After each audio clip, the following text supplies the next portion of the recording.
Setelah The Fed kembali menaikkan suku bunganya, pasar saham di AS kembali berseri.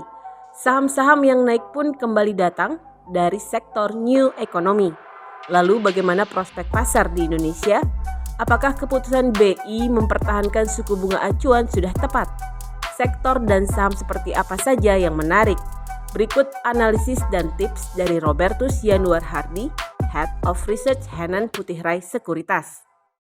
Ya, jadi kalau mungkin kita lihat sekarang ini investor baik itu global maupun domestik udah jauh lebih optimis gitu ya, karena kan sudah ada kepastian dari Bank Indonesia masih menahan suku bunga, dari The Fed menaikkan sesuai perkiraan 75 basis point, dan mungkin juga ini ditanggapi dengan cukup positif oleh para investor karena itu tadi faktor kepastiannya. Karena kalau kita ngelihat apa sih yang menyebabkan market itu sideways cenderung turun belakangan ini, mungkin sepekan dua pekan terakhir, adalah karena tidak lain adalah faktor kepastian itu sendiri yang dicari. Nah, setelah Bank Indonesia sudah mempertahankan suku bunga dan mengutarakan bahwa sebenarnya untuk kita merubah kebijakan moneter itu kita dipertegas lagi kemarin oleh Bank Indonesia bahwa harus lebih melihat indikator yang ada di dalam negeri itu sendiri, bukan di luar, misalnya memperhatikan trajektori kenaikan suku bunga The Fed. Itu juga penting, tapi sebenarnya bukan itu yang melandasi Bank Indonesia untuk menyesuaikan kebijakan moneter nantinya. Karena apa yang menjadi pertimbangan utama dari Bank Indonesia untuk menyesuaikan kebijakan moneternya itu nanti adalah tingkat inflasi inti.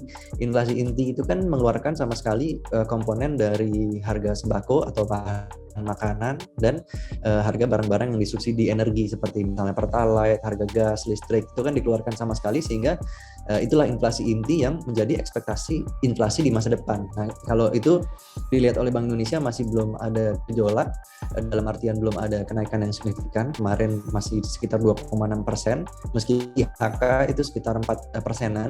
Tapi karena inflasi intinya masih cukup stabil dilihat, maka Bank Indonesia merasa perlu untuk bisa mempertahankan dulu. Pengamatan kita justru seharusnya lebih ke dalam negeri sendiri. Jadi gimana ngelihat bulan depan atau bulan depannya lagi, apakah inflasi inti ini akan ada pergerakan? Nah, disitulah kita bisa mulai waspada, kebijakan moneter akan berubah lebih ketat. Tapi sementara ini sih Bank Indonesia sudah cukup berhasil dengan menaikkan GWM untuk mengendalikan inflasi. Nah, mungkin kita lupa ya, instrumen moneter untuk pengendalian inflasi itu bukan cuma suku bunga aja.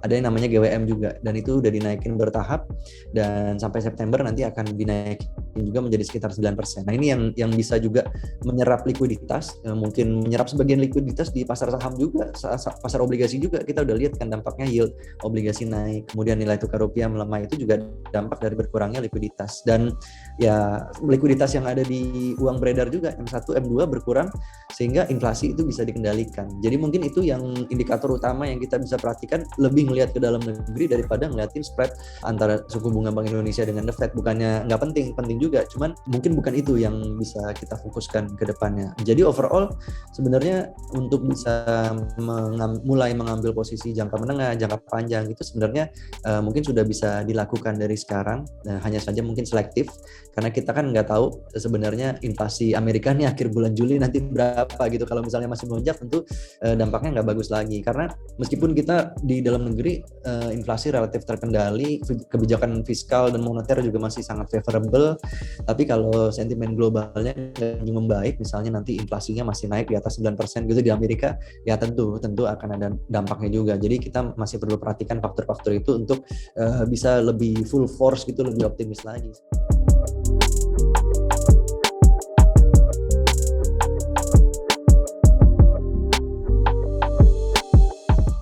Jadi memang menarik juga kalau kita melihat The Fed bahwa mereka tidak meyakini sedang berada di dalam resesi atau menuju ke jurang resesi gitu, karena salah satu indikator utamanya yang diperhatikan adalah pasar tenaga kerja itu masih robust pertumbuhannya. Jadi kalau misalnya tingkat penganggurannya rendah, kemudian penambahan jumlah pekerjanya itu masih cukup robust, masih banyak, kan diharapkan mereka bisa menyerap inflasi yang terjadi gitu. Jadi mau inflasi berapa tetap bisa terserap oleh daya konsumsi yang tetap tinggi karena orang banyak yang bekerja gitu. Beda halnya dengan kalau misalnya penganggurannya naik gitu. Kalau banyak unemployment-nya kemudian inflasi tinggi, nah itu most likely akan terjadi resesi karena orang udah nggak kerja atau kerjanya cuma setengah paruh waktu. Mungkin itu yang akan menjadi salah satu indikator untuk masuk ke jurang resesi. Tapi enggak, kemarin The Fed tidak melihat demikian karena pasar tenaga kerja masih robust, dan ini yang membuat investor lebih optimis untuk masuk lagi ke saham-saham teknologi atau industri baru, new economy. Nah itu yang menurut kita juga sebenarnya ya positif-positif aja sih dampaknya, karena kita kan mungkin baru mulai ya kalau di Indonesia ini hanya 1-2 emiten yang exposure ke situ. Tapi kalau kita melihat secara keseluruhan ini kan lebih ke sentimennya. Jadi sentimennya ini bisa mempengaruhi secara keseluruhan yang index mover, misalnya kategori perbankan, otomotif, telekomunikasi juga kan sebagai support system dari teknologi ini, kita akan bisa menerima manfaatnya lah dari pergerakan positif di pasar global.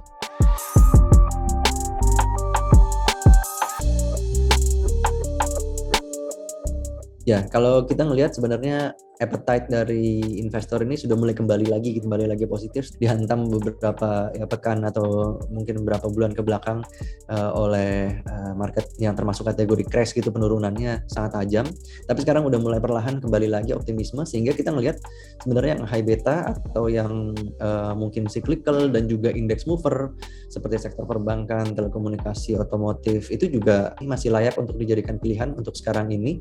Hanya saja mungkin dengan porsi yang belum begitu terlalu bisa optimis ya, karena kita masih harus lihat juga nih seperti apa kira-kira tingkat inflasi di Amerika. Pilihannya tentu saja kalau dari index mover ada BCA, BRI misalnya untuk yang dari kategori perbankan, merupakan market leader di bidang kredit korporasi dan juga UMKM. Kita masih menyukai dua nama ini.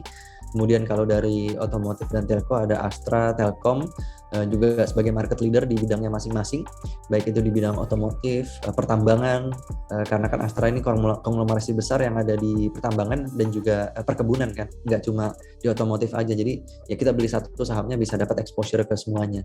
Kemudian Telkom juga market leader di telekomunikasi seluler maupun fixed line, dan ya ini yang bisa menjadi pilihan untuk kita kembali lagi ke sektor blue chip yang index movers.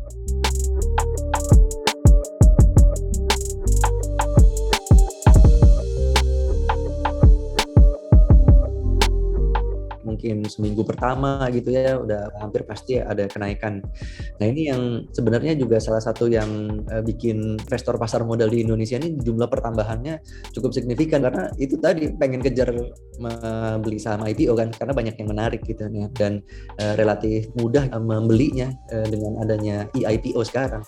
Ya ini kita harapkan sih bisa terus terjaga ya minatnya, kemudian juga konsistensinya dari perusahaan efek maupun Bursa Efek Indonesia untuk bisa terus support terhadap penghimpunan dana di pasar modal, karena kan ya dananya itu juga bisa dibuat untuk pengembangan bisnis para emiten ini untuk bisa mengembangkan usahanya lebih besar lagi, dan ya tentunya bermanfaat buat para pemegang saham. Sejujurnya sih sekarang ini mungkin investor lebih banyak unsur spekulatifnya ya, karena kan ya itu tadi track recordnya kalau ya hari pertama, 2 hari pertama masih cenderung naik, sementara mungkin nggak banyak yang benar-benar memahami atau baca prospektus seperti itu. Ya mungkin di tahap-tahap awal seperti ini belum jadi suatu masalah. Dan juga kan setiap masuk IPO itu penjatahannya kan relatif kecil-kecil ya. Dapatnya cuma 4%, 3%, sehingga resikonya juga minimal juga. Jadi ini dalam tahap yang seperti ini sih menurut kita masih fine-fine aja. Hanya saja mungkin nanti kalau misalnya ada dapat penjatahan yang lebih besar lagi, nah itu mungkin faktor resikonya udah harus lebih meningkat lagi, bisa lebih dipelajari lagi seperti itu.